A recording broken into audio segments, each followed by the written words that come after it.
नमस्कार। इन खबर में आपका स्वागत है।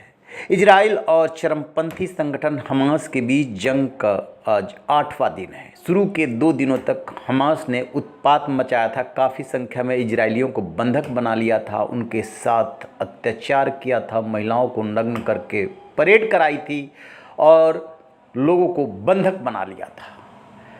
तैयारियों के साथ जब इजराइल ने पलटवार किया, फिर हमास के पैर उखड़ने लगे और अब 7वें दिन यानी कि शुक्रवार को इजराइल ने जारी कर दिया अल्टीमेटम कि उत्तरी गाजा के 1 बिलियन 10 से 11 लाख लोग 24 घंटे के अंदर उसे खाली कर दें। माना जा रहा है कि ये अल्टीमेटम वहाँ पर ज़मीनी लड़ाई के लिए दिया गया है, क्योंकि इजराइल को लग रहा है कि जो हमास के चरमपंथी हैं वो सुरंगों में आम लोगों की आड़ लेकर के बैठे हुए हैं, घरों में बैठे हुए हैं और ये तब तक उनके खिलाफ कार्रवाई नहीं हो सकती जब तक कि आम लोग उत्तरी गाजा को खाली न कर दे।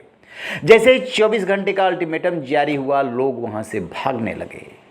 कोई गाड़ी पे भाग रहा है, कोई पैदल भाग रहा है। इसको लेकर के संयुक्त राष्ट्र संघ ने चिंता जाहिर की है कि 24 घंटे के अंदर यदि 11 लाख लोग शिफ्ट करते हैं तो सुरक्षा की दूसरी परेशानियां पैदा हो जाएंगी। इजराइल को ऐसा नहीं करना चाहिए, वो रिकंसीडर करे। जो महासचिव है गुटरेस, उनकी तरफ से ये बयान आया है, लेकिन इजराइल अपने फैसले पर अडिग है और साफ साफ कह दिया है कि उत्तरी गाजा लोग खाली करें। वो आम नागरिकों को नहीं मारना चाहता, उसके निशाने पर हमास के चरमपंथी है। इस बीच वहाँ पर अफरा तफरी का माहौल है और खबर है कि लगातार ब्लास्ट हो रहे हैं, एक्शन हो रहा है। दुनिया चिंतित हो गई है कि आखिरकार जो इजराइल कदम उठाने जा रहा है उसका टारगेट हमास को हमेशा हमेशा के लिए ख़त्म कर देना है। क्या वो ख़त्म कर पाएगा या बीच में आ जाएगी दुनिया, क्योंकि ये पूरी दुनिया के लिए चुनौती बनता जा रहा है। आपको बता दें कि जो गाजा पट्टी है वो एक पट्टी है जो 10 से 40 किलोमीटर की पट्टी है और वहाँ पर कुल 23 लाख की आबादी रहती है।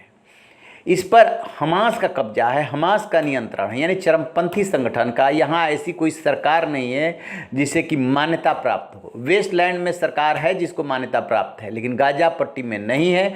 और जनवरी 2023 से ही दोनों के बीच तनाव शुरू हो गया था। यरूशलेम की जो अल अक्सा मस्जिद है उसको लेकर के, उसमें प्रवेश को लेकर के, और ये तनाव बढ़ते बढ़ते यहाँ तक आ पहुँचा। हमास ने इतनी बड़ी तैयारी की, इजराइल की जो खुफिया एजेंसी है मोसाद, जिसे हर बात की जानकारी रहती है, लेकिन उसके पास इसकी जानकारी नहीं पहुँची और हमास ने कर दिया 7 अक्टूबर को इजराइल पर हमला।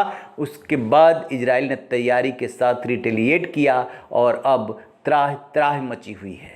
जैसे ही वहाँ को लेकर के अपडेट मिलेगा हम आपसे साझा करेंगे, लेकिन अभी तक का अपडेट यही है कि हमास के साइड यानी कि जो फ़िलिस्तीनी हैं वो लगभग 2000 अभी तक अपनी जान गंवा चुके हैं और 7500 से अधिक घायल है, जबकि इजरायलियों की जो जान गई है उनकी संख्या लगभग 1300 है और घायलों की संख्या 2500 है। ये बहुत बड़ी संख्या है। जंग को हर हाल में रोकना होगा, लेकिन फ़िलहाल UN भी कुछ नहीं कर पा रहा है, क्योंकि अमेरिका इजराइल के साथ तन करके खड़ा है।